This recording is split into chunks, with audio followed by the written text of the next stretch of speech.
With this, I am thanking all of you. Thank you one and all. ఇది GO issue. ఇప్పుడు నేను జీవోలు లోకేష్ గారికి హ్యాండ్ ఓవర్ చేస్తున్నాను. మీకు ఇవ్వాలి, మీది కాదు, మేము డబ్బులు ఇచ్చేది మీరు కాదు, మీరు అమలు చేసేది మీరు.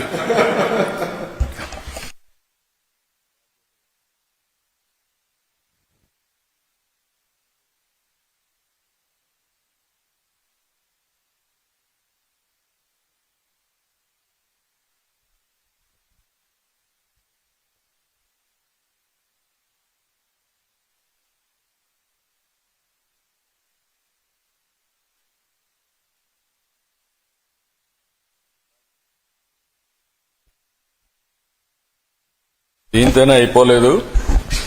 ఎడ్యుకేషన్ లో మీరు నాలెడ్జ్ హబ్ కు చిరునామాగా ఆంధ్రప్రదేశ్ తయారు చేయాలి. పిల్లల్లో ఆ పట్టుదల రావాలి. దానికోసం వర్కౌట్ చేయండి.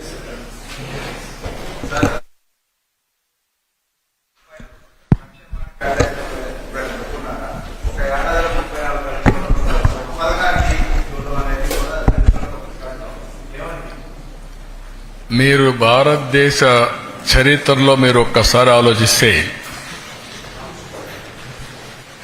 34,000 కోట్ల రూపాయలు ఒక ప్రోగ్రాంకి ఇచ్చే ఏకైక కార్యక్రమం ఎన్టీఆర్ భరోసా. ఇచ్చేది కాదు, ఇచ్చింది.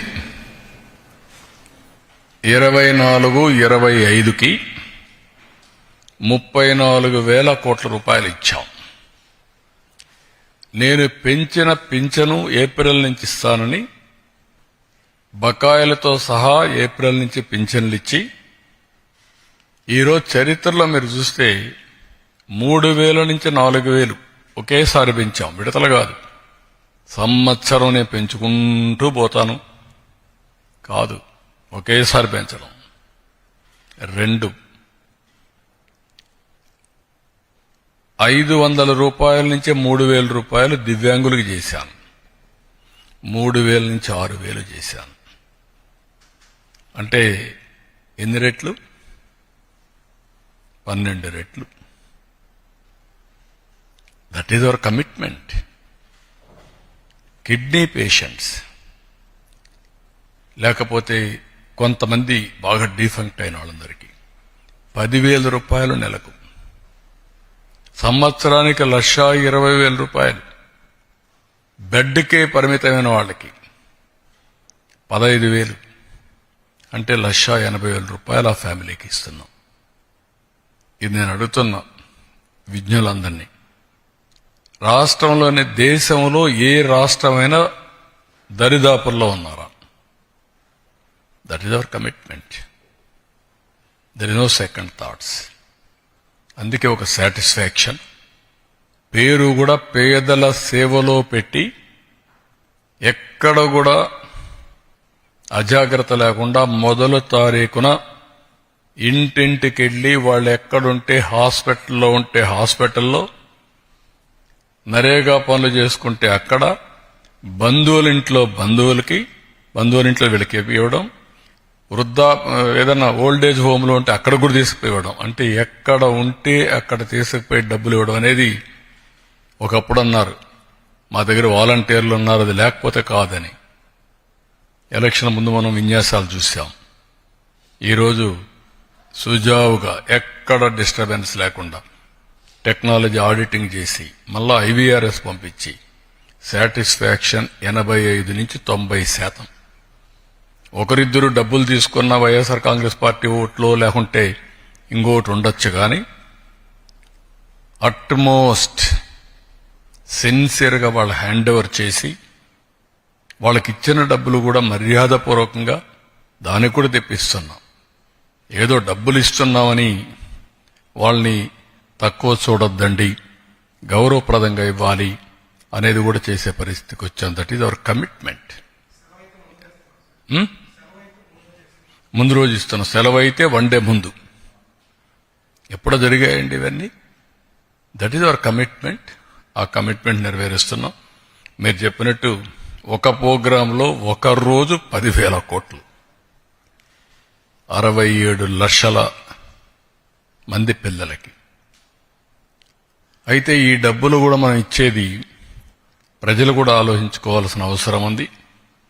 ఈ డబ్బులనేదో వచ్చింది కాబట్టి ఖర్చు పెట్టేద్దామని కాకుండా నేను ఏదైతే మాట్లాడుతున్నానో మీరు శాశ్వతంగా పేదరికం నుంచి పైకి రావడమే కాకుండా ఆర్థిక పరిస్థితులు మెరుగుపరుచుకొని మీరు కూడా బెటర్ లివింగ్ స్టాండర్డ్స్కి రావాలి. దాన్ని కూడా గైడ్ చేస్తాం. వెల్ఫేర్ అనేది ఎంపవర్మెంట్కి దారితీయాలి.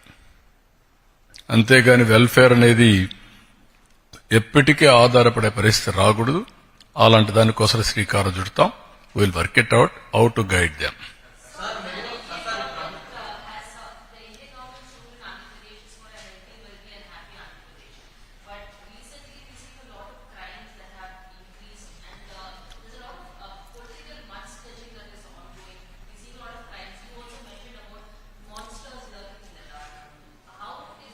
Now, can you tell me anywhere in the country,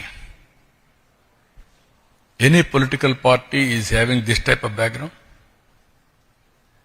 I am asking straight question. In the country, బాబాయిని చంపి ఆనాటి ముఖ్యమంత్రి నేనే నా చేతిలో కత్తి పెట్టే ధైర్యం వచ్చిందంటే నేరస్తులకి, కెన్ యూ ఇమాజిన్? దాన్ని నమ్మించడానికి సాక్షి పేపరు టీవీ పెట్టుకొని పదే నమ్మించి సానుభూతి సంపాదించినది కూడా చూశారు కదా మీరు. Are they fit in politics? ఏంటి మన తెనాలి? ఎవరు వాడు? Rowdy sheeter. ఎవరు వాడు? గంజాయి బ్యాచ్. మీరు వెళ్తారా? ఎన్ని గుండెలుండాలి మీకు? ప్రజలు మీకు సపోర్ట్ చేయాలన్నా. ఇంకొక పక్క నిన్న పొగాకు. ఏంటి నీ పని? పొగాకుకు నేను చెప్పాను, ఎవరిచ్చారండి? 12,000 రూపాయలు క్వింటాలకిచ్చి కొనిస్తున్నాం. మా దగ్గర ఎక్స్పర్టైజ్ లేదు, గోడౌన్స్ కూడా లేవు, రైతులు ఇబ్బందుల్లో ఉన్నారు. ఎంతైనా పర్వాలేదు, నష్టం వచ్చినా పర్వాలేదు, కొనాలని కొంటున్నాం. కొంటే మీ బాధ్యత ఏంటి? ఎప్పుడన్నా చేశారా మీరు? బాధ్యత లేకుండా పోయి ఒక 15,000 మందిని వేసకపోయి ఇక్కడ ఏం చేశారు? అమరావతి, దేవతల రాజధాని అమరావతి, ప్రజా రాజధాని అమరావతి, వేశ్యల నగరం. ఇది ఎంత కొవ్వెక్కుందండి మీకు? ఇంకా సమర్థించుకుంటారా మీరు? మీరు అడిగిన క్వశ్చన్ చెప్తున్నా. Can you answer?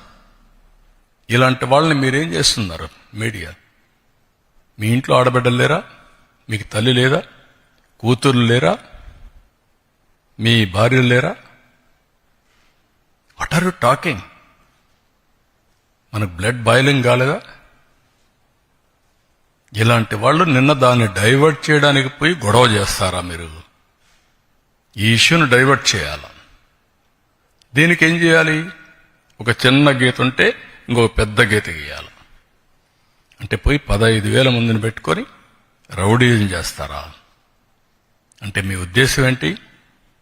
నేరస్తులు రాజకీయ ముసుగులో చేస్తున్నారు కాబట్టి మాట్లాడితే రాజకీయ నాయకులపైన యాక్షన్ ఎవరి మీద తీసుకోవాలి?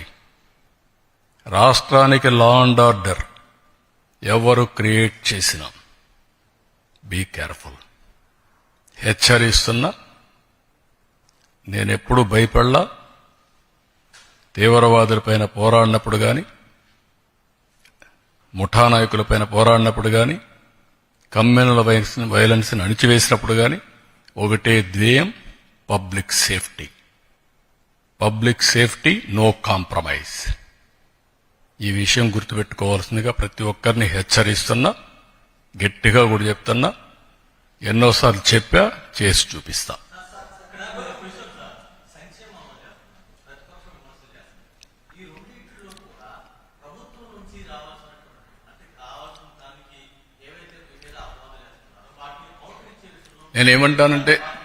నేనేమంటానంటే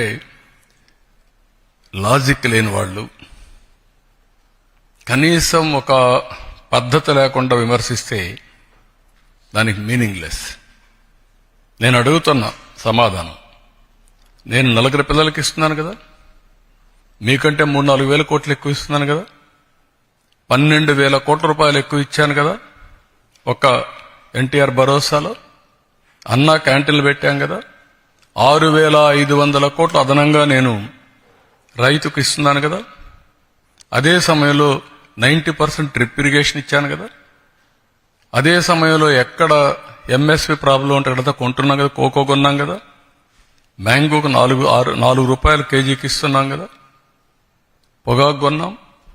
ఇవన్నీ కూడా మీరు గుర్తుపెట్టుకోవాల్సింది. కొంతమందికి విష ప్రచారం చేసి, రౌడీజం చేసి, దౌర్జన్యం చేసి పెత్తనం చేయాలనుకుంటున్నారు. ఆ ఆటలు నా దగ్గర సాగవు. నేను ఐఎమ్ వెరీ క్లియర్.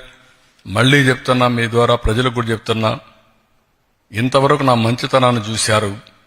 తోక తెప్పితే మాత్రం పబ్లిక్ సేఫ్టీ కోసం ఎవరిని ఉపేక్షించడం, అందరికీ గుణపాఠం ఉంటుంది.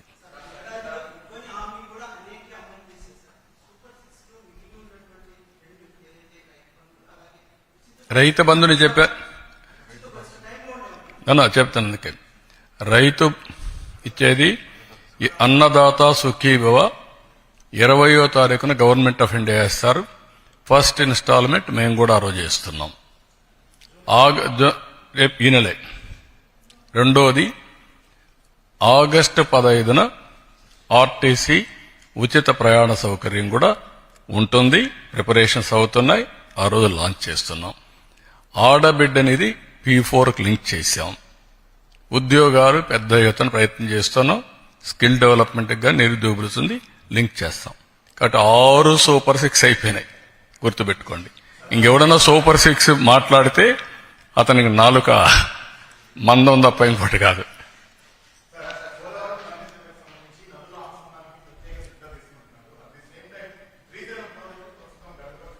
అది కూడా చెప్పాం. ఆ ప్లంజ్ ఒకటి, ప్లంజ్ పోల్ ఒకటి కొంచెం చిన్న సమస్య వచ్చింది. డబ్బులు శాంక్షన్ చేశాం. Work is going on. We have taken decisions.